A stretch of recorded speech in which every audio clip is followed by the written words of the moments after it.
Assalamualaikum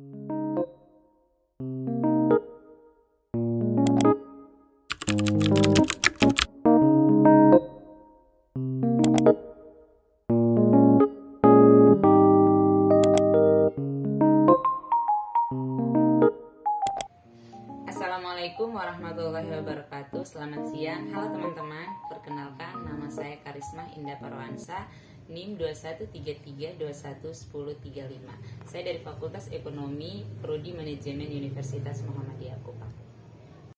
Selamat siang teman-teman. Perkenalkan, nama saya Vistana Omilema, NIM 2133211034. Halo teman-teman, selamat siang. Perkenalkan, nama lengkap saya Melania Zelina, NIM 2133211036. Pada siang hari ini, saya bersama rekan tim saya akan menjelaskan materi tentang teori pasar oligopoli. Baik, kita masuk pada pembahasan slide yang pertama. Pengertian pasar oligopoli. Pasar oligopoli adalah pasar yang di dalamnya terdapat beberapa penjual terhadap satu komoditi, sehingga tindakan satu penjual akan mempengaruhi penjual lainnya. Secara garis besar, pasar oligopoli adalah pasar yang terdiri dari beberapa produsen yang mendominasi pasar.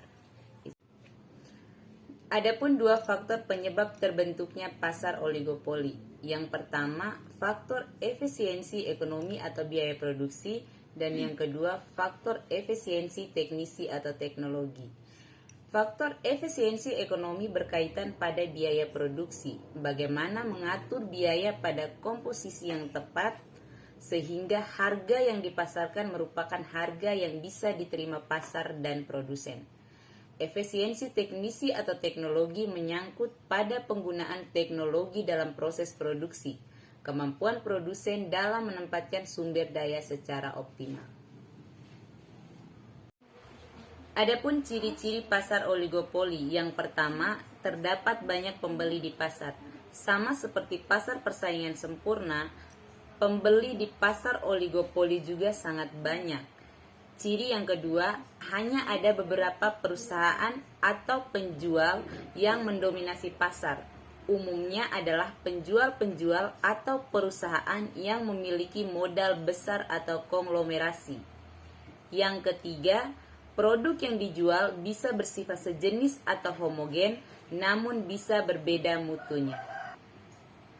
Ciri yang keempat yaitu adanya hambatan bagi pesaing baru, di mana perusahaan yang telah lama berdiri dan memiliki market share atau disebut dengan pangsa pasar besar akan melakukan perannya untuk mempengaruhi pesaing baru atau perusahaan baru yang masuk ke dalam pasar persaingan oligopoli tersebut. Ciri yang kelima, adanya saling ketergantungan antar perusahaan atau produsen. Yang keenam, advertensi atau periklanan sangat penting dan insentif. Yang ketujuh, pengambilan keputusan yang saling mempengaruhi. Dan ciri yang terakhir adalah kompetensi non-harga atau harga jual tidak mudah berubah. Materi selanjutnya akan dijelaskan oleh rekan saya. Ada dua jenis pasar oligopoli. Yang pertama, pasar oligopoli murni. Yang kedua, pasar oligopoli dengan perbedaan. Yang pertama, pasar oligopoli murni. Jenis pasar ini merupakan praktek oligopoli di mana barang yang diperdagangkan merupakan barang yang bersifat identik. Misalnya, praktek oligopoli pada produk air mineral dalam kemasan atau semen. Yang kedua, pasar oligopoli dengan perbedaan. Jenis pasar ini merupakan suatu bentuk praktek oligopoli di mana barang yang diperdagangkan dapat dibedakan, seperti pasar sepeda motor di Indonesia yang dikuasai oleh beberapa merek terkenal seperti Honda, Yamaha, dan Suzuki. Ada dua strategi pemasaran dalam pasar oligopoli. Strategi pertama, price fixing.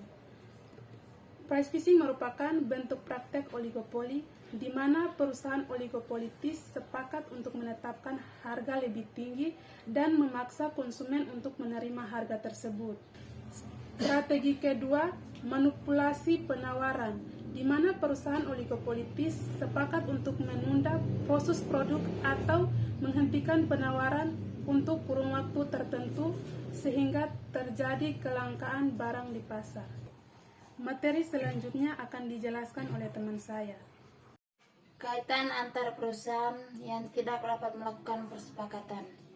Yang pertama, dalam pasar oligopolis, penurunan harga dari suatu perusahaan berkecenderung menyebabkan perusahaan lain melakukan penurunan harga yang tidak kehilangan pelanggan.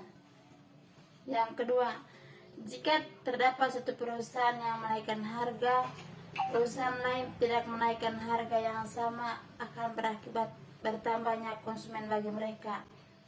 Adapun kelebihan dan kekurangan dari pasar oligopoli. Kelebihan pasar oligopoli. Yang pertama, memberi kebebasan memilih bagi pembeli. Yang kedua, mampu melakukan penelitian dan pengembangan produk. Yang ketiga, lebih memperhatikan kepuasan konsumen karena adanya persaingan penjual.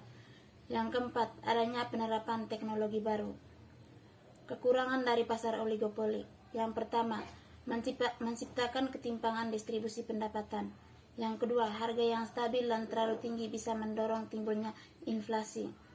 Yang ketiga, timbulnya pemborosan biaya produksi apabila adanya kerjasama oligopolis karena semangat bersaing kurang. Yang keempat, timbulnya eksploitasi terhadap pembeli dan pemilik faktor produksi. Yang kelima, sulit ditembus atau dimasuki perusahaan baru.